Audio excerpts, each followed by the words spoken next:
If you want to grab our men's lifestyle supplement and male advantage ebook, all links are in the bio. Look at the strain in the neck, okay? There's multiple different exercises. I've got videos on this. I'll try and link to one of them at the end.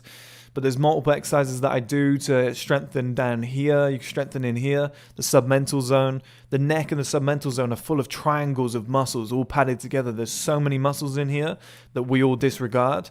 So when you target them, as most people have never targeted them before, okay? So you get beginner gains in your neck. That's how it's so easy to put on a couple of inches in your neck when you haven't actually trained it before.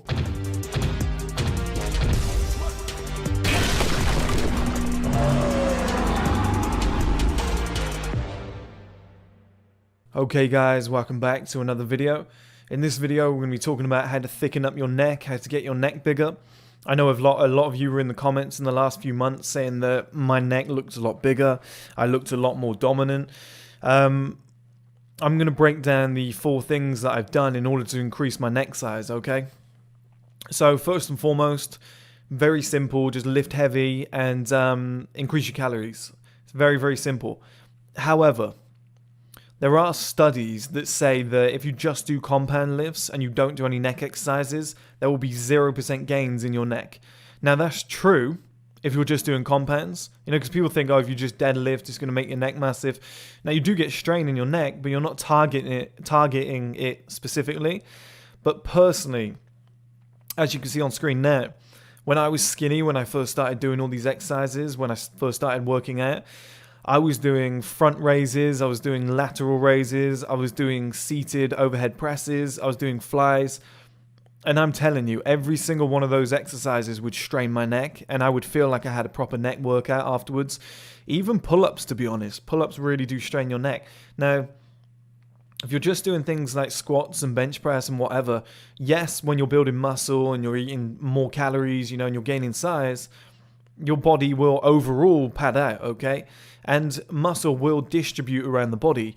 But unless you're actually specifically targeting an area, or you're doing certain exercises that do call upon muscles in the neck to be used, I just don't see how the neck's going to build. So instead of just thinking you can do the basic compounds, which are fantastic exercises, also incorporate, things like I said, like seated overhead press, because you're sat at that right angle. Your neck is going to have to stay up and stabilize everything at the top. You're going to get some strain around here, okay? That's what you require in order to build it. So that was step 1 that I believe I did in order to build my neck. And I think I've taken my neck from like 16 inches to about 20 inches in the thumbnail image. I think it might be 19.5 now, just based on the fact that I'm cutting, and I've nearly got a 6-pack again, guys. It's pretty quick that this is happening. And I've retained a lot of my muscles, so it's feeling good. Now, the second thing is neck exercises. I've shown you guys these before in multiple different videos. I think they're essential for every man. When I started doing them, I was hopeful. I didn't think they'd be this good. Okay, they've 100% made my neck bigger. Here's an example, okay? I drive my lips down like this. Look at the strain in the neck. Okay, there's multiple different exercises. I've got videos on this. I'll try and link to one of them at the end. But there's multiple exercises that I do to strengthen down here. You can strengthen in here, the submental zone. The neck and the submental zone are full of triangles of muscles all padded together. There's so many muscles in here that we all disregard. So when you target them, as most people have never targeted them before, okay? So you get beginner gains in your neck. That's how it's so easy to put on a couple of inches in your neck when you haven't actually trained it before. Now, the king of the neck exercises, in my personal opinion, is the one I'm going to bring up on screen now, where you tilt your head back and you bring it back up, and you put the trick with this one is if you drive your chin into your chest when you come back up and you hold it there for a second. I found that really gets the best pinch.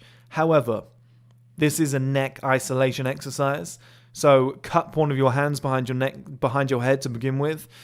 Make sure you're doing this safely, okay? I'm not telling you to do this. You're doing this off your own accord. So if you get any injuries, please don't come back to me. It's just something I do. I'm telling you this is something that I do off my own back. If you want to copy it, that's completely up to you. I believe personally it's the king of all the neck exercises. It's really built my neck up. It's really built the strength up. It's the perfect isolation exercise. And you can use weights. Yeah, of course you can. You can do, you know, put them on your forehead and rest them on there using your hands, you know, by holding it there. But do these sort of things when you get stronger, okay? And you can do it to the side, so you can lean side on and bring your neck up, etc. And this will pad your neck out. And I personally think what I'm doing in that video is the king of all neck exercises in terms of having zero facilities. So yeah, you could buy all the boxing facilities where you tie the device around your head and you lift up, which is fantastic. But at the end of the day, you know, if you've got no facilities, you just want to hang off the end of your bed, your sofa, a bench press like I've got in the house, then, you know, there's something you can do. And I think it's very easy. It's accessible for everybody. You can do it any time of the day. Just don't overstrain your neck, okay? Don't try and do too much because you will get injuries. Now, the next one is boxing exercises. Okay, so I'll bring up a video now of Anthony Joshua doing a very strange exercise where he's holding a towel in his mouth and he's pulling up these kettlebells, which is extreme level. Okay, and I don't recommend doing this off the bat. You know, Joshua is a super athlete. He's been doing these sort of things for years. He has a purpose of doing these. He needs to take punches. Now, of course you can do these things. You know, again, it's off your own back. It's off your own accord. I'm not liable for you doing them. But these kind of boxing exercises where Mike Tyson would do the wrestling bridges, you know, there's multiple things you can do. I remember Floyd Mayweather used to put the head device on. He used to hang off the end of the canvas and lift his head up and, you know, completely strain his neck. These sort of exercises will build up a thicker neck. They will make you look more masculine, but of course they come with danger. Now, that's why the one that I mentioned before, the king of the neck exercises, that's why when you're going back and forward without any weight, that's why it's safer than the others, but it still carries a risk. But these sort of exercises are for the more elite people. You know, I'm only at that level now where I've built up a very strong neck and I can handle that kind of pressure. I can get a towel, put it in my mouth, tie it around these weights and pull it up, okay? I'm at that kind of level now because I've been training my neck for like maybe 6 to 8 months, and my neck was pretty strong anyway, okay? Because I'd always done similar things in the past where I've lifted weights and whatnot. I've played football, you know, your head's in a lot in football. So my neck wasn't completely weak. If you're starting out from nowhere, you're going to be in trouble, okay? So don't do these sort of exercises for like the first 6 months. Maybe incorporate them later down the line. Stick to kind of body weight stuff right now with the neck when you're isolating it. And, you know, when you do use weights, make sure it's like a seated overhead press. That will really work, guys. Now, the next thing you can do to grow your neck is to grow your traps. You know, your traps are obviously connected to your neck here. If your traps are bigger and your neck's bigger, as a combination, this whole area around here is going to look bigger. It's very simple, guys. It's going to look a lot more padded. Now, shrugs are fantastic for this because you do engage your traps and you do engage your neck at the same time. Grip really helps in this scenario. A lot of people do shrugs with their hands very close together and they try and pull it up. And personally, I think when you go wider, I think you get a much better strain across here, like a good strain. I think you build a lot more muscle in this manner. And if you've got these traps, guys, if they're flat like that and you have a skinny neck, of course you're not going to look very dominant. Now, if you pad out your neck, but the traps are still flat, which is pretty hard to do, but, you know, you're going to look still pretty silly. You're going to look like one of those guys with just a long neck and nothing connected. You then connect those traps and bring that all together, and now you've got this perfect kind of package up here, this platform of stability, this dependable shouldered platform with a big strong neck, which is going to improve your jawline as well. You know, that's a much better man. That's somebody who just looks powerful off the first appearance, you know, first impression, whatever. That's a fantastic look.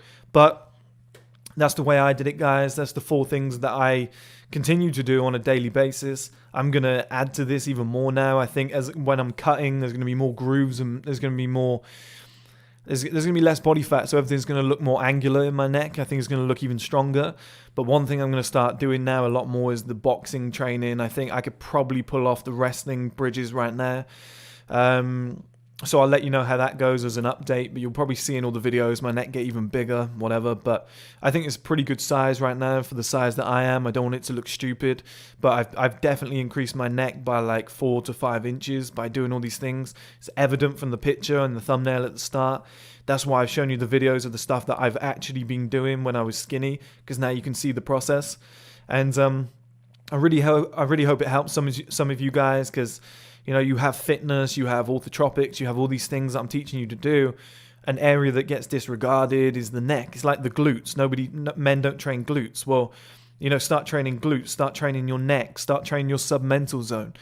There's these disregarded areas of the body that when you bring them all together, you become a fucking superhero. Like, everything blends together and you just look fantastic. And they're very, very easy to do. So good luck with that, guys, and I'll speak to you all soon.